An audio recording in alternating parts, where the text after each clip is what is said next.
Welcome to my channel Paiswar classes. आज class 10th के students जो 2024 में बोर्ड परीक्षा में एग्ज़ाम में सम्मिलित हो रहे हैं, उन विद्यार्थियों के लिए मैं 4 मोस्ट इम्पॉर्टेंट सेंट्रल आइडिया लेके आया हूँ। इन 4 सेंट्रल आइडिया में से एक सेंट्रल आइडिया 100% बोर्ड परीक्षा में आने की उम्मीद है। 100% एक सेंट्रल आइडिया बोर्ड परीक्षा में आएगा। 3 नंबर का सेंट्रल आइडिया आता है बोर्ड परीक्षा में, और मैं आपको 4 सेंट्रल आइडियाज़ बताऊंगा 2024 की जो बोर्ड परीक्षा है उनमें इनके आने की 100% है, यानी कि 100% बोर्ड परीक्षा में आ सकते हैं। अब सबसे पहले पोएम है dust of snow. Dust of snow को लिखा है रॉबर्ट फ्रॉस्ट ने। दूसरी कविता सबसे महत्वपूर्ण है फायर एंड आइस।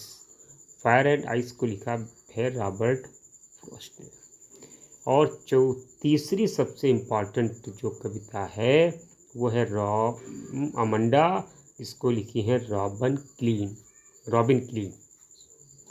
अमंडा तीसरी पोएम है अमंडा, इसको लिखी है रॉबिन क्लीन।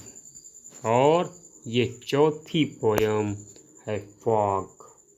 फॉग को लिखा है कार्ल सैंडबर्ग ने। ये 4 पोएम्स में से एक का सेंट्रल आइडिया आपकी बोर्ड परीक्षा में आने की बहुत ज़्यादा उम्मीद की जाती है। 100% आपको बोर्ड परीक्षा में एक ना एक इसमें से मिलेगी। बोर्ड परीक्षा 2024 में 3 सेंट्रल आइडियाज दी होंगी, इसमें से आपको एक सेंट्रल आइडिया करनी होगी। तो इन 4 में से कोई ना कोई एक सेंट्रल आइडिया आपको बोर्ड के पेपर में अवश्य मिलेगी। अब देखिए किस तरह से आप पोएम का सेंट्रल आइडिया लिखेंगे। सबसे पहले आप कॉपी में ऊपर क्वेश्चन नंबर डालेंगे, सेंट्रल आइडिया लिखेंगे। उसके बाद जिस पोएम का लिखना है उस पोएम का नाम लिख देंगे। जैसे डस्ट ऑफ स्नो का है, पोएम का नाम लिख दिया।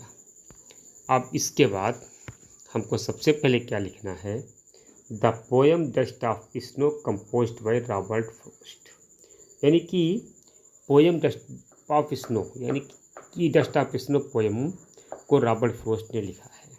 आगे क्या कहता है, इन दिस पोएम, यानी कि जो ये आपकी कविता है, पोएट एक्सप्रेसेस, यानी कि जो कवि है वो व्यक्त करता है डेट हाउ, कि कैसे, the significance of small things changing one's attitude, कि किस प्रकार से छोटी छोटी चीज़ें किसी व्यक्ति की विचारधारा को बदल देती हैं।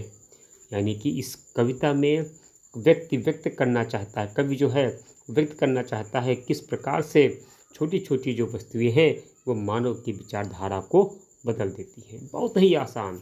इन this poem the poet expresses that how the significance of small things changing one's attitude, छोटी छोटी चीज़ें कैसे एक व्यक्ति की विचारधारा को बदल देती हैं।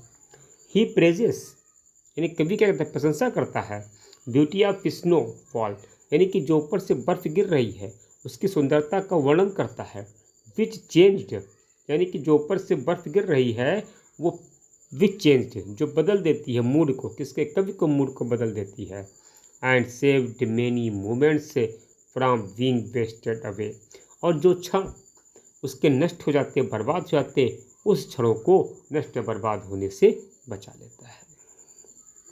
The crow shakes of snow dust, यानी कि जो कौवा है from the helmet tree, helmet यानी कि हेलमेट जो पेड़ है उस पेड़ के ऊपर कौवा जो है वो हिलाता है स्नो डस्ट को, और पेड़ के नीचे खड़ा होता है लेखक, उसके ऊपर वो गिरती है, बर्फ की बूंदें उसके ऊपर गिरती हैं। The same way on shakes sadness from once heart, वो कहता है कि जिस प्रकार से कौवा एक पेड़ पे, हेमलक के पेड़ पे बैठता है और उसमें की जो धूल होती है, जो बर्फ़ की जो बूंदें होती हैं वो लेखक के ऊपर गिर जाती हैं। उसी तरीके से क्या होता है, एक व्यक्ति किसी भी अचानक क्या होता है, व्यक्ति का जो दुख होता है, व्यक्ति के अंदर जो दुख होता है वो समाप्त हो जाता है, उसके हृदय समाप्त होता है और उसको आनंद की अनुभूति होने लगती है। अब सेकंड आपकी जो पोएम है वो है फायर एंड आइस। अब देखिए दूसरी पोएम है, सबसे ऊपर सेंट्रल आइडिया लिखेंगे, इसके बाद जिस पोएम का लिखना है सेंट्रल आइडिया उसका लिखेंगे। मैंने फायर एंड आइस का, तो फायर एंड आइस आप लिख देंगे।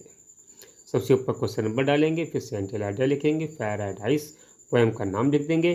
सबसे पहले लिखेंगे the poem fire and ice composed by Robert Frost. ये लाइन हर, चाहे जो सेंट्रल आइडिया है, सभी सेंट्रल आइडिया में बिल्कुल कंपलसरी है आपके लिए। अब देखिए इसमें क्या कहता है, इन दिस पोएम, इस कविता में द पोएट ट्राइज, यानी कवि कोशिश कर रहा है, bring the differences between the fire and ice, यानी कि इस कविता में जो कवि है वो कोशिश कर रहा है कि बर्फ और आग के बीच में अंतर क्या है, विच represents to different kinds of people, यानी कि फायर एंड आइस दो भिन्न भिन्न प्रकार के व्यक्ति हैं, दो भिन्न भिन्न प्रकार के लोग हैं। अकॉर्डिंग टू द पोएट, कवि के अनुसार, the world can be ended by the fire and also by the ice, यानी कि वो कहता है कि इस संसार का जो अंत है या तो अग्नि के द्वारा हो सकता है और आइस बर्फ के द्वारा भी। Thus it can perish twice, यानी कि दो प्रकार से अंत होगा, वन बाई द फायर, एक बार अग्नि से, and then by the ice, इसके बाद किससे, बर्फ से। द पोएट फील्स, कवि महसूस करता है, डेट द आइस ऑफ हेटेड, यानी कि जो आइस है वो घृणा को व्यक्त करती है, आइस क्या करती है, घृणा को व्यक्त करती है, ऐसे पावरफुल, और जो घृणा है ये आइस क्या है, घृणा का प्रतीक है, ये उसी प्रकार से शक्तिशाली है जैसे कि फायर ऑफ डिजायर, जैसे कि फायर जो है वो इच्छा का प्रतीक है, उसको है फायर ऑफ डिजायर, यानी कि इच्छा की जो अग्नि है, to bring complete end of this world, यानी कि दो चीज़ें हैं, यानी कि एक फायर ऑफ हेटेड as powerful as fire of desire to bring the complete end of this world, ये दो चीज़ें पूर्ण रूप से इस संसार को समाप्त कर देंगी। यह आपकी दूसरी कविता का सेंट्रल आइडिया है। तीसरी कविता आपकी है अमंडा। सबसे कॉपी में सबसे ऊपर सेंट्रल आइडिया लिखेंगे, इसके बाद पोएम का नाम अमंडा लिख देंगे। इसके ऊपर जो आप लाइन लिखेंगे वो क्या लिखेंगे, द सेंट्रल आइडिया। इसके ऊपर क्या है, जो आपको लाइन लिखनी है अमंडा की, सबसे पहले वही एक लाइन लिखेंगे जो सब आपको सभी में बताया गया है, जैसे central idea of this poem Amanda composed by Robert clean, यानी कि जो central idea of this poem Amanda composed by Robert clean, her poem में पहली लाइन लिखनी है।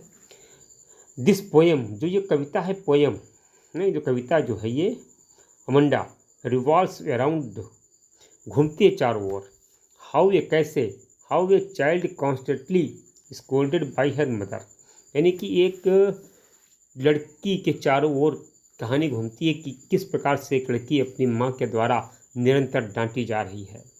Amanda is a small little girl, is always pointed out by her mother for making mistakes.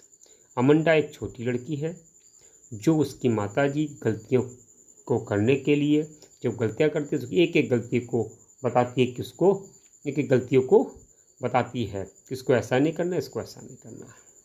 Her mother wants to make her good conduct girl, उसकी माता चाहती कि उसकी जो लड़की है उसका बहुत अच्छा व्यवहार हो। सो ही लिव्स एक रिस्पेक्टेबल लाइफ, इससे भविष्य में वो बड़ी हो जाए तो बहुत ही सम्मानीय जनक जीवन को जिए। देयरफॉर, इसलिए Amanda dreams to get away from her troubles, और इससे क्या हो, अमंडा उठे और अपनी परेशानियों से दूर रहे, यानी कि उसको किसी प्रकार का कष्ट परेशानी हो। तीसरी पोएम है फॉग। आप सबसे ऊपर सेंट्रल आइडिया लिखेंगे, पोएम का इसके बाद नाम लिख देंगे, पहली लाइन वही लिखेंगे, the poem fog composed bye Adrian rich, यानी कि ये पोएम इसको एड्रिन रिच ने लिखा है। इन this poem the poet compares the moment of fog, इस कविता में जो कवि है वो तुलना करता है मूवमेंट ऑफ फॉग, जो कोहरे की जो गति है उसकी, विद दैट ऑफ कैट, यानी कि उसकी तुलना किससे करता है? कोहरे की तुलना कर रहा है एक बिल्ली से। अकॉर्डिंग टू द पोएट, कवि के अनुसार, fog comes silently like the cat, जो कोहरा जो है वो चुपचाप बिल्ली की तरह आता है। जैसे बिल्ली अपने छोटे छोटे पैरों से बिना शोर किए हुई आती है, उसी प्रकार से कोहरा आता है। Fog cover the whole city without any noise like the cat, और कोहरा चुपचाप आता है, शांत से पूरे शहर को ढक लेता है, कवर कर लेता है, और कोई जान भी नहीं आता है, कोई शोर भी नहीं होता है। Hence the fog is independent like the cat and passes as well. इसी प्रकार से फॉग क्या है? कोहरा जो है वो भी इंडिपेंडेंट है, यानी कि किसी के ऊपर निर्भर नहीं है, किसी के ऊपर स्वतंत्र है। लाइक द कैट, बिल्ली की तरह, एंड पेसेस एज वेल, और उसी की तरह क्या है? बिल्ली की तरह ही उसके पास धैर्य है। ये आपके 4 सेंट्रल आइडिया हो गए। यदि आपको मेरा वीडियो अच्छा लगे, आप इसको सब्सक्राइब करें, लाइक करें और दूसरों को शेयर करें। That's all right. Next video में फिर आपसे मिलेंगे हम।